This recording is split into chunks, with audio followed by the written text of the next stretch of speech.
Hey you guys, it's MJ. Good morning. How are you?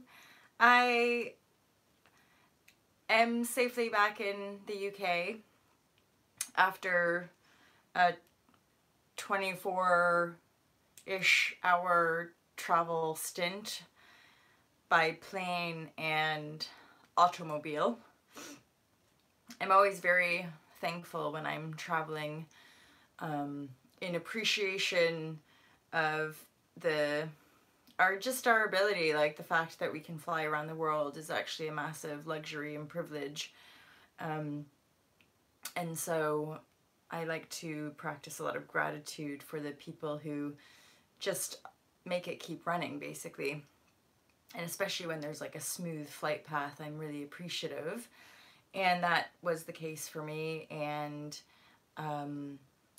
I'm now restored after lots of sleep, and I felt like going live this morning.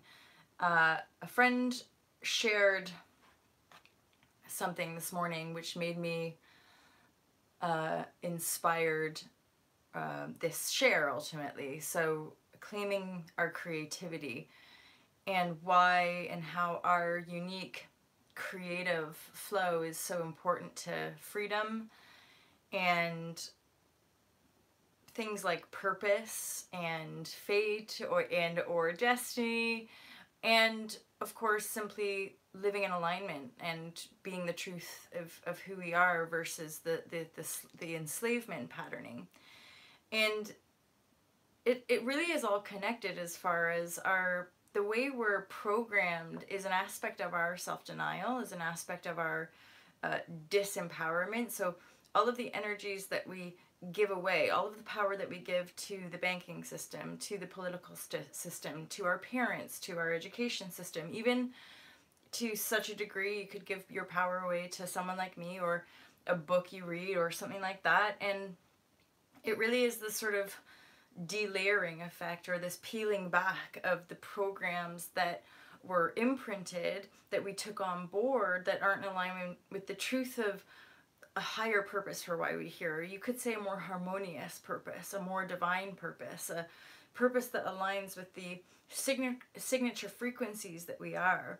And this is a kind of broader totality of our beingness versus like the squashed limited one. So the squashing, you could almost imagine, as like a fractalization of our soul, and that fractalization is what's created this system and all of these convoluted layers. And this allows us to find a very detached perspective around our unity and around our disempowerment, and you could say around all of the corrupted aspects of the world, the universe that we see around us, that it is our own denied aspect. It's our own denial of the power that we are, the godliness that we are, the divinity that we are, that basically distorts that energy stream and creates fear around us. It creates terror, fear, corruption, darkness around us. So we're owning and transforming those dualistic aspect or fractalized aspects from within ourself is part of, or huge part of this inner work, you could say, of owning and transforming the darkness you see around you as your own creativity, your own creative aspects. So how do we then so what's the antidote? What is the anti-venom, you could say, for this fearful world that we've created around us, and this disempowered enslavement system that we've created around us? Well, if we believe that that power is outside and we begin to own and transform, one of the antidotes, you could say, is claiming back your creativity. And I know a lot of you who are on the path, this is exactly what you do, including myself. So my timelessness, my creative expression has come through speaking, has come through movement, has come through writing. And for other people it's painting or potting or creative energies, spiritual art forms. It's really boundless and limitless when you think of the power we are as creators. And so the simple, distinguishing factor here is that it's a it's a form of creativity that bridges us into timelessness, because this idea of new paradigm, it really is, and it's reflected back with the pioneers like New Earth creator, founder Sasha Stone, and many of the people that I met in this trip this time, was that we really are dissolving the linear construct of time, money, and fear.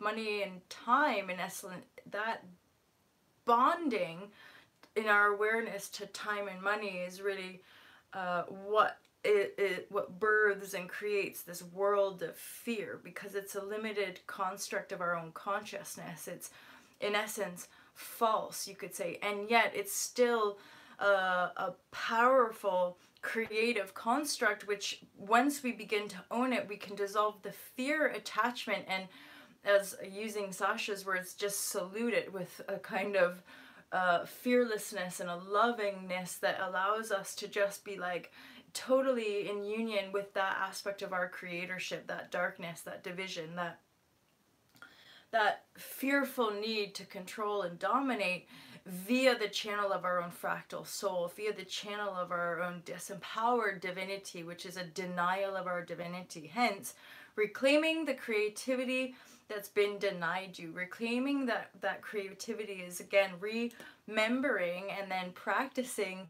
the stuff that you enjoy. So maybe it's playing piano, maybe it's painting, maybe it's reading and writing. There's just so many, making jewelry, you know, any kind of creative flow that brings you into a space of timelessness is ultimately the juice of life. And here's the leap that we can make from an old paradigm perception to new paradigm perception, or the now paradigm perception, is that again, whatever that creativity is that allows you to be in your timelessness, really that is your bridge and function of moving from a trying to get economy and a hoarding economy and a capitalist economy of endless, insane progress, versus a boundless timelessness economy of ever-flowing currency. Because in essence, your creative divine gifts are what is of true value here in this bridging process to new paradigm, new earth, which again is not anything new, because we recognize the timelessness of eternity, but rather it's the present moment now of our own divinity, which we express and channel and allow to continually move through us from that perspective of unity. And so there's no separation. I'm not channeling some external force outside. I'm not connecting to some angelic force, because that would be in denial of my demonic force, which would again distort and create that around me. We actually unify those polarities of any kind of dualistic construct and just be one with your creatorship. And that creatorship is a feeling of flow and love and embrace from within self, and your totality is simply, again, owning and transforming the energies that are divisive, blame and attacking. And again, it's within your own consciousness field, right? Good morning, John. How are you? I remembered that I have my Sunday live sessions, and I've not gone live specifically at 6. I just felt like going live because I haven't been live for a couple of days, and that's just how we roll, isn't it? In the flow. But it's kind of roughly around that 6 a.m. time. And so good morning. Many blessings. Hey, Lady Ali, Blue Dragon. Dragons. So there's actually some awareness. So I've had really great shifts and around my awareness of snakes and spiders. That does relate to dragons, in as far as dragons are like the symbolic king snake. So it's like an evolutionary leap, right, where we go into that kingdom, right, of the serpent energy into this greater unified field. And so snakes really are representative of our power and unity as creative beings. If we embody the aspect of transformation. So snakes shed their skin. So we as beings, if we perpetually transform ourselves, i.e. shed our skin, let go of density, let go of that which no longer serves us in this repeated perpetual pattern, we then really do attune to more of our kind of immortality self, and also our true creatorship self. And you recognize that snakes contain a venom, and then yet the snake is also the snake's venom is the anti-venom, and the split tongue is like the good and the bad, right? We unify the good and the bad to perpetually transform ourselves, and we recognize we are that which is feared, and we are the creator of that fear. And so it's only through knowing that we ourselves contain the anti-venom within that we can transform the fearful illusion and rise into this kingdom state of dragon. Dragon is the funnest when yeah, you do. That's cool. I get that. I don't know if I watched a movie which always really stuck with me. Peter and the Dragon, or Pete and the Dragon. The dragon was like a cartoon. Again, it was one of those quite cool movies for its time. Probably an 80s movie, Peter and the Dragon. And again, some of these movies I'll probably like want to watch again to maybe pick up on what I was intuiting or just sort of connected to as a young person, but not aware of as far as the symbology or like what the movie actually meant. Although actually, as I'm saying those words, I probably won't.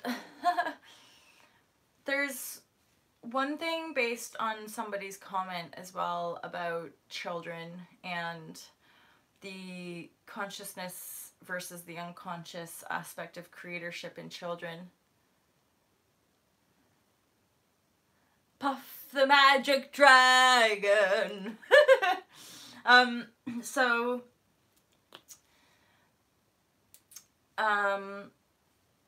So when you look really at eternity and infinity, and you start to acknowledge the energy of the younger people being born on the planet right now, and as we rise into greater compassionate creatorship, which of course is more unified, more authentic, there's a huge leap in our disparity in perception, which we must own as there are no victims. So in New Paradigm, New Earth, in this totality of the creative reality which we can perceive, there are no victims. And that's, you could say, this some of those moments where that's a hard pill to swallow. Truth is like a hard pill to swallow. Again, more to do with the fact of our programming around judgment, and this reality is that if we're a good person, then we want to judge something bad as traumatic or horrible or blah blah blah blah. And yet, as we rise ourselves up, I have two of them. I'm a crystal. So what I recognize with this idea of the crystal or the rainbow or the light worker indigo, it's more, hey Scotlight Warrior.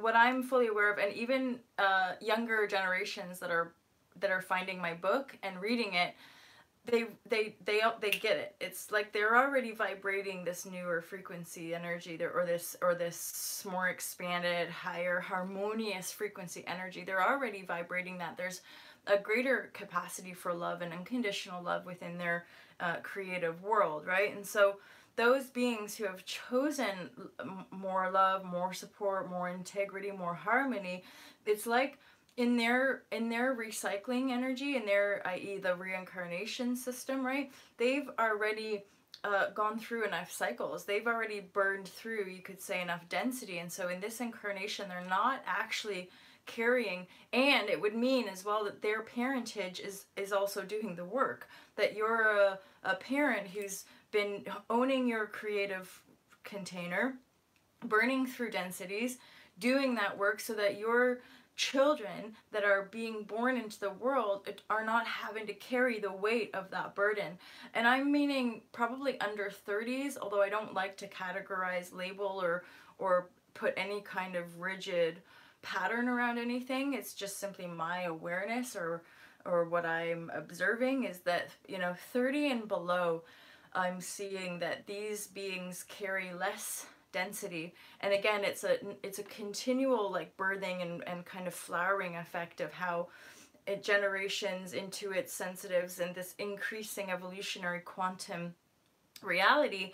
It's that it's so accelerated and simultaneous that we're shape shifting our reality very quickly. And so yes, younger and younger ones don't carry they're not carrying the density.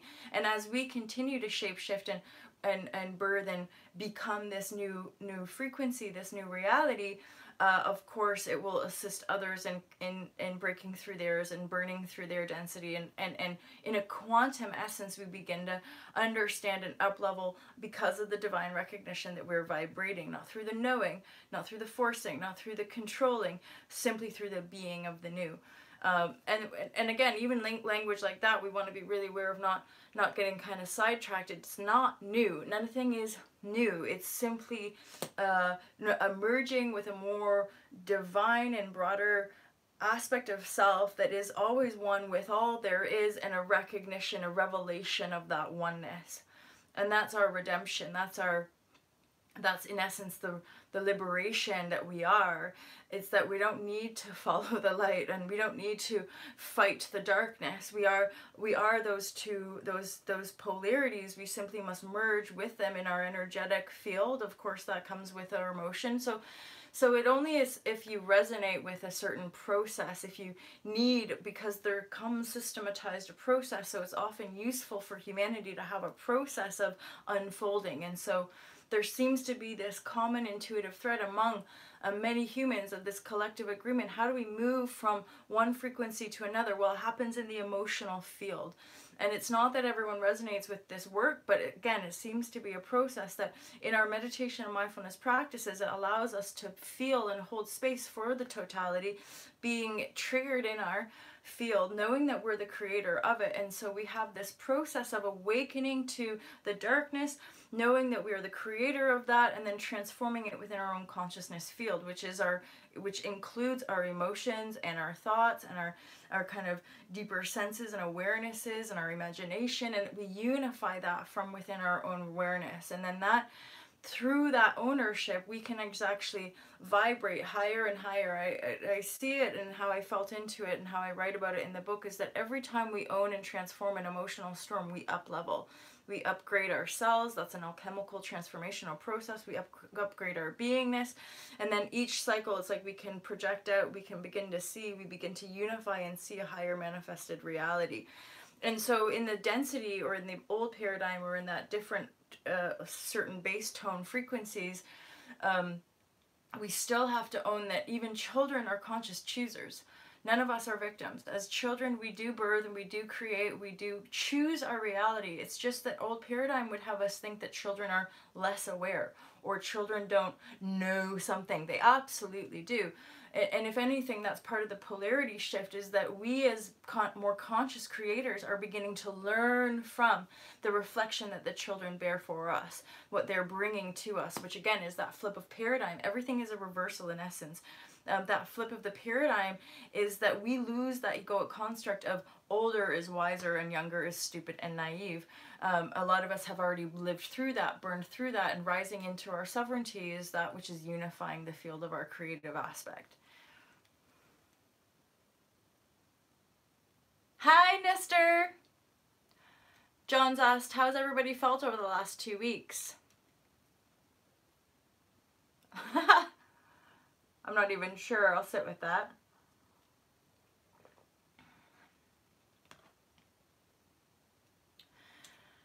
Last night I had a really powerful sense of wow, can you feel it?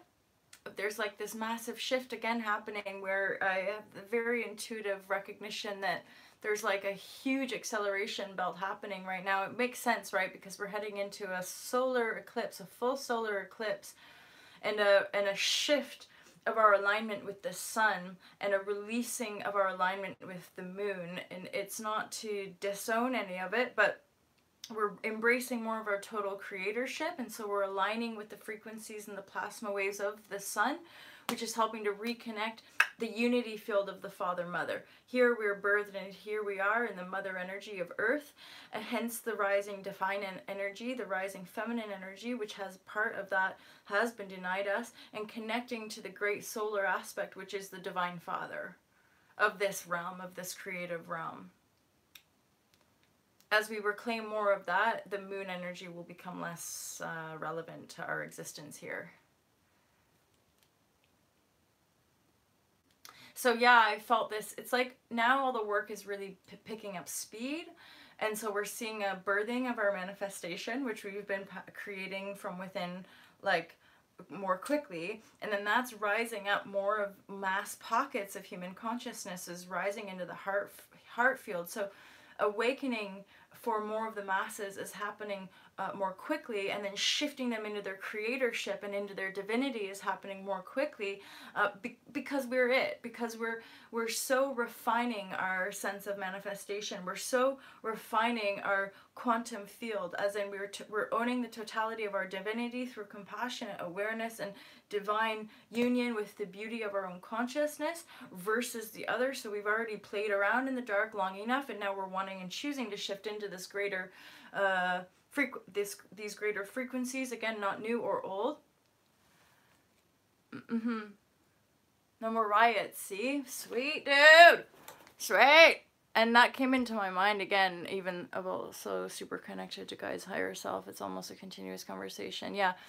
Yeah. And that's this idea of, like, you become... Yes, that's awesome, right? So you're so in the flow of your totality as a creator that things won't trigger you, and or literally your world will transform. And that's something really, like, powerful to be aware of continuously, is like everything and everyone will shapeshift around you. Certain people will stick around and they'll continue to reflect back that divinity. Some people might just sort of fall away or be separate for a while as they navigate their own density, their own darkness. But the shift is well and truly in full swing and a manifested way. Like the physical manifested world now is full on, went from crazy to very calm, freakishly calm. My neighborhood, wow, you guys! That's it. So now y'all are kind of very directly reflecting back that, yeah, that we're able to shapeshift that. And now we're starting to connect dots via our, like, just mastering that balance and getting so much easier, for sure, right? And so like we're feeling that inside, but what's now, it's like boom, boom, like the accelerated waveform now are just like boom, like quite more instantaneously shape-shifting our external reality.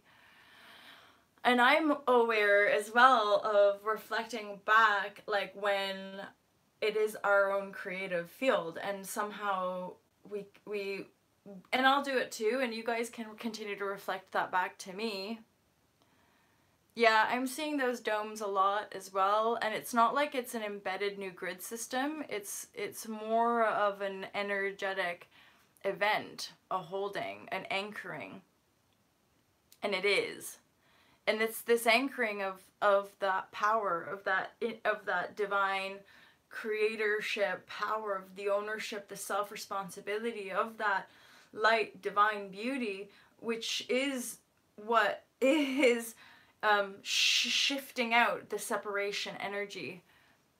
And it's a spider energy, and this is another. So I spoke of our unity field as snakes, as our power. True power is embodiment of the snake energy, which those of us understand it as that kundalini, and a lot to do with our sexual power as well, which really is just our primordial force fields as beings. You know, we don't want to abuse it and yet be able to fully enjoy it in our physical bodies, in union with other, and in divine trust and safety with a beloved.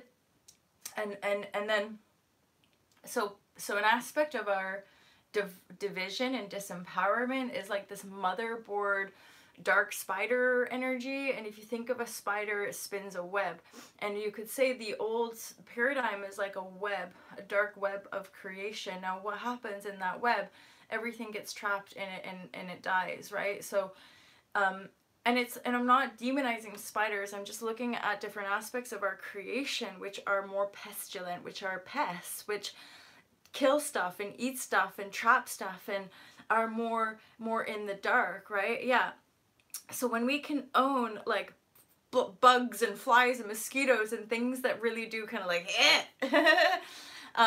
where uprising and divinity and beauty within our quantum manifested field, in that divine aspect, pests also no longer exist in divine earth. In that plant one unity aspect of our creative field, we don't need to take bugs that bite us and venoms that kind of hurt our skin, or flies, or just, I guess you could say, more like the darker realm of the animal kingdom, and that and I'm not talking about even killing necessarily, although I do believe that nonviolence will be an up-leveling. And so we'd look at how that works within the creature kingdom, and yet in the creature kingdom there is a benevolence in the kill, in the hunt for life force and the continuation and of life force. And so even through this bridging process, the human beings who are choosing still to eat meat, I totally have non-judgment around that, because as long as there's a sacred connect and a true thanks for the life force of any creature, being, or a plant for that matter, then it's more about us living in our sacred union connection, and not about judgment, about polarity of killing, because even killing could be a polarity perception of right and wrong. So we harmonize that. Yeah. And then in the higher realms, or the more aligned truth divine realms, then we also birth creatures of new forms, right? Creatures like dragons that can be our friends, that can offer us great adventures. Like, I often see myself like flying and having a dragon buddy, and like all of us having dragons like Avatar, right? And that might be an idea. That's just an idea, but we can continue to fuse our collective agreements, because we're shedding fear. We're shedding densities of again, that linear, limited timeline perspective. And so in this new, their time, fear, money goes completely out the door. There's only a currency exchange from within the heart field of energy. And that's the divine. That's why we continue to shed and not think about those things, and do our best to not even talk about them, which is a polarity within here in this share, which is why I always consider these shares to be like bridges, tunnels, that we're fusing in our mindscape. Awesome. See, I love that. And that will be a wonderful continuing conversation, seeing more ghosts, other entities, nice ones over the last, a few weeks and months. I gotta say, that's been more in my awareness as well. My own sovereignty. I love that feeling. Good. And then even this be it within self. There's no seeking. You're only the self. You're only the sovereign. You're only the creator. You are the one field. Always, always. It's total within you. Any aspect of seeking, that program can be now shed. That program can be cut loose.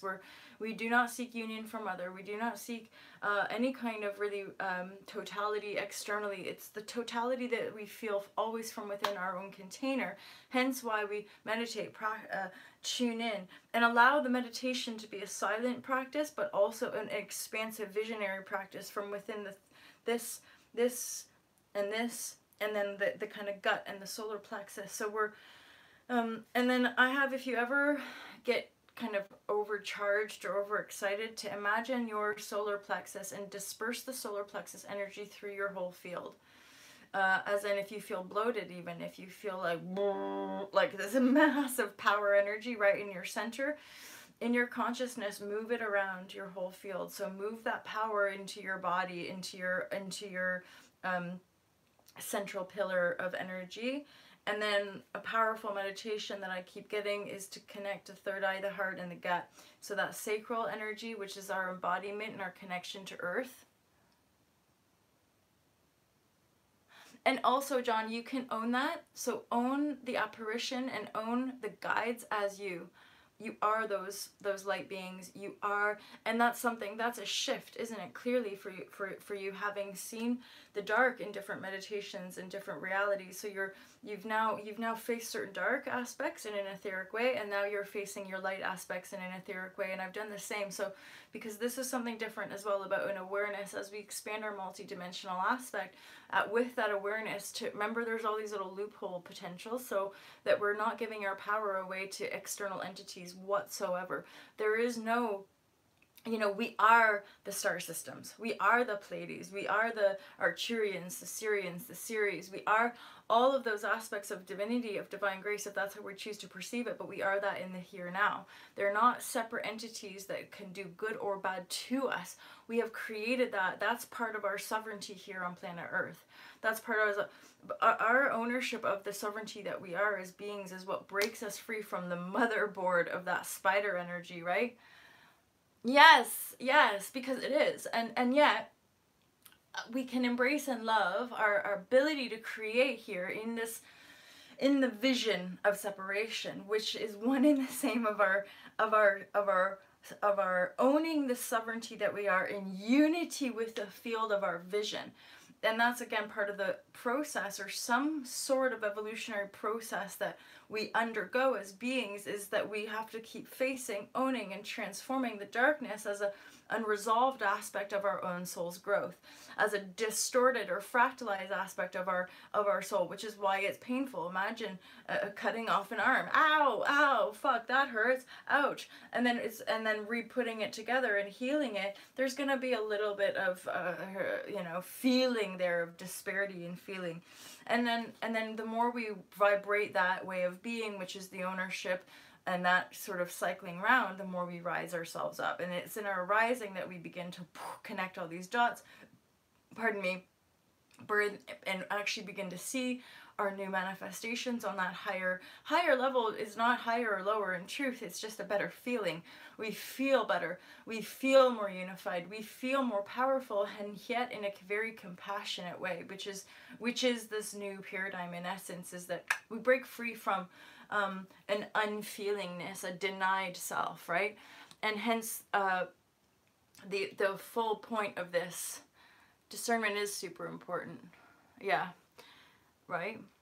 And ever learning, ever self-inquiry, ever reflection of what it is that you're projecting and creating, and to continue to check into heart field and knowing the union of self. And that's always part of it. I'll catch myself if I'm having a bit of a bitch, having a bit of a moan after processing a situation, and then I'll like remember, oh yeah, moaning or gossiping. And then I'll have to unify that and realize that other is me. And so they're reflecting back to me aspects of self that I find egoic, or I find arrogant, or I find domineering, or I find belittling. And remember, that's part of my story. And that I can unify those fields from within and then project out something better, more beautiful, more held and more contained within myself. No, never. It never lies. Like that, and this is going back, I did say this earlier in the share, that it's the hard pill of truth to swallow. It really is. Every single thing that you perceive is a reflection of your state of consciousness, what your beingness is vibrating. And disparity, usually ugliness, fear, terror, panic, whatever, disparity is like a fractalized, parts where we had to deny our soul, or parts where we were ashamed of ourselves, or times in our creative field where we were traumatized, and thus we denied, we rejected, we pushed away part of our unified field. And you could say it's still all part of a divine plan, and how we learn to become more self-responsible, so that we're permissioning ourselves to move into this divine, beautiful consciousness field of creatorship with other humanity through a harmonious connection to the earth herself as a field, as a creative field in union with sun, to create this planet, this mother, this beautifully charged harmonic frequency. And our reclamation of our power is what's allowing that, I keep saying, the motherboard spider energy to And it's, again, it's a salute. It's not like we have to kill her or force her out or find, or like, ew. It's just a false grid. All we need to do is shine the light, be the light, be the new frequency, the empowered being that you are, and then we no longer need her to be here. And that false grid is just pops off. It just pops off. And I've seen that, it's like, we could see it as an alien entity of sorts that just off they go into the universe. And then maybe there's another fallen energy or fallen field where that motherboard can then reattach itself and feed off of energies of a different world or a different timeline or a different solar system, because there is no death in birth. In essence, there's only creation. And then creation, yes, is a form of destruction, but not, it doesn't have to be in this painful way. There's just it's like the snake shedding its skin. It's just part of transformation, that we're always evolving, that we're always growing, we're always coming to life in this here, now, present moment. That's why our presence is so powerful in truth, because the presence is what unifies the polarities of separation. And it's that healing of the polarity of separation, unifying it from within ourselves as the total creator, which births our sovereignty, which really is what arises us into this divinity, because the other is too painful, right? Exactly, John. And we wouldn't be here endeavoring it, and we certainly wouldn't be here like discussing it openly unless we're ready. And that's a beautiful thing. And it's like we've had enough of it. We've had enough darkness and suffering and disparity and giving our power away and being tortured and watching torture and having all of that. We've been there, done that. That's like, okay, great. Thanks a lot for the learning. Thank you for this beautiful understanding of how creation works. And now we're ready to create more responsively with, again, these tenets of beauty, divinity, and consciousness versus time, fear, and money that limits, divides us, and essentially creates a distorted reality of fear that then powers over us as the beings that created it, as in we are the venom and the anti-venom in one. So enjoy. I hope that was useful to you guys. Woohoo! We're ready! We're ready! In the here and now. And again, let's loop it right back to the point of this share, the title of this share, which is reclaiming your creativity. And I will continually permission y'all to move and dance and play your musical instrument, sing, share, speak, create your YouTube channel, whatever it is, however you see yourself sharing. Be bold, be courageous, and you're endeavoring to create from that timeless state, because that's really all there is. Timelessness, purity, divinity, and our beautiful aspect of higher consciousness, and or simply harmonious consciousness. Higher or lower is, again, an illusion, but really it's a total consciousness creatorship, and that's how we allow these dynamic dialogues to continue and allow everyone their space to be and to feel and to know in their own intuitive knowing, because we're all unique. So we could never, of course, dictate to one another what the reality is. Just allow people to have their reality, i.e. the dragons or the snakes or the or none of that. None of that. Maybe no one sees ghosts or any of that, and that's totally fine as well. We all have a different function and a slightly different purpose and a slightly different reason for being here. Yeah, man. Enjoy your creativity. Thanks for that, John. I appreciate all of you so much. And if you enjoyed that, feel free to subscribe. If you want to share these videos around, I do appreciate that as well. And of course, in the description below, you can get more information about All to Love. The book that I published called The Fearless Life Guide, which explains in some detail with exercises and all that stuff as well. And yet, I'll always permission us to even break free from any kind of process whatsoever, right? Kanamana-chia, yes! Great chat. Hey, thanks, JK. So, yeah, subscribe and do all that juice. And then you can go to All to Love and subscribe. I don't send loads. I'm not in any kind of salesy funnel thing. It's just literally a pure heart exchange. So if you ever feel like donating or booking a session, you can do that. Actually, I think there's like literally 1 day left. I've got a 2-for-1. So if you book a session today or tomorrow, then you can actually get a 2-for-1 discount on calls with me where we just reflect back and intuit layers that could potentially be shed through your own channel of creatorship. I have lots of love, you guys. For you, for me, expanding. LOL, 2 for 1. Right. I don't know. And that will last for 3 months. I'm giving you up to 3 months to use those sessions as well. That's, again, just online calls with Intuish. Expanded harmonious vibration of love. Because you are the only one and I'm one for me. So let's work together. Why not? It'd be fun. Love you guys. Have an awesome day. Peace, peace, peace. Namaste. Heart, love, vibration. You guys are epic. You know that I love you.